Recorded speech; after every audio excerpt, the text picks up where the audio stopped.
Ate Guy na isang mabuting tao. She was always easy to invite. Nung inimbita ko siya to cut the ribbon sa opening ng Music Museum, she readily said yes. Tapos nung magtutour kami, ganun din. Alam mo, hindi nagpa-practice yan. So ako ang kinakabahan. Kasi power of two kami, no? Pero pagdating ng show, alam na alam niya yung tono, ang galing niyang kumanta. Kaya naman ang dami-dami niyang fans. And also, I will always remember, 2 days before siya nag-pass, no? Meron akong picture namin together. I put it beside the window, kung saan yung kwartong pinupuntahan ko lagi. Tapos I would always say kay Lord, Lord, bigyan mo kaligtasan si Guy. Iligtas mo siya. The last time I said that prayer to the Lord, 2 days before namatay siya. Kaya nalungkot ako. I wish that I had the opportunity to share with her. But I believe, dahil hiningi ko sa pangalan ni Jesus, naniniwala ako, naligtas si Guy. When was the last time po na nagkausap kayo? Naku, matagal na. Oo, kasi alam mo, busy siya, busy ako.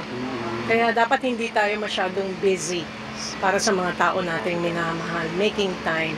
Inibita niya ako nung birthday niya na last, pero ako ay out of town. Hindi ako nakapunta. Sayang. Feel na malabas pa rin sa social media yung mga dalawa yung sa concert sa US. Yes. We will always cherish that. You know, that is always something na hindi makakalimutan. Siyempre, Guy is the biggest superstar of our nation. Hindi lang superstar, super duper star. Oo, talagang grabe yung talent niya. Nagsasama kayo dun sa pagkanta, pero naibinga rin ba niya sa'yo yung inspiration niya na hindi na siya nakakanta? Hindi eh. Nalaman ko na nga lang na ano yung naapektuhan ng kanyang vocal cords. So, nalungkot ako doon dahil alam mo sa isang singer, ano yun, that is a very sad thing.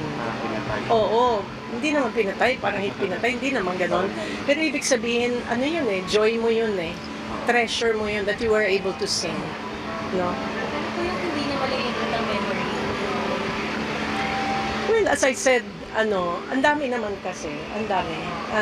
Yung pinagdasal ko talaga siya dahil meron akong magandang picture magkasama kami. I'll put it out in social media. Oo. Naniniwala ako because mabait siya sa tao, lalo na sa mahirap. Ang Diyos, nakikita niya yon eh.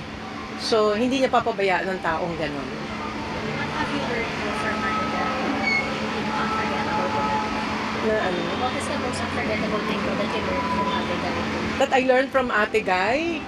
Ay, napaka visible sa kanya yung kabaitan niya sa fans niya. Oo. Very important yun eh. Dahil kung walang fans, wala ka naman. Di ba? So, ang maganda rin sa mga fans ni Guy, they're very loyal to her. Oo, mahal na mahal siya. Magaling ang Pilipino, nakikita talaga ng Pilipino kung sino yung magaling. Di ba? Okay, thank you.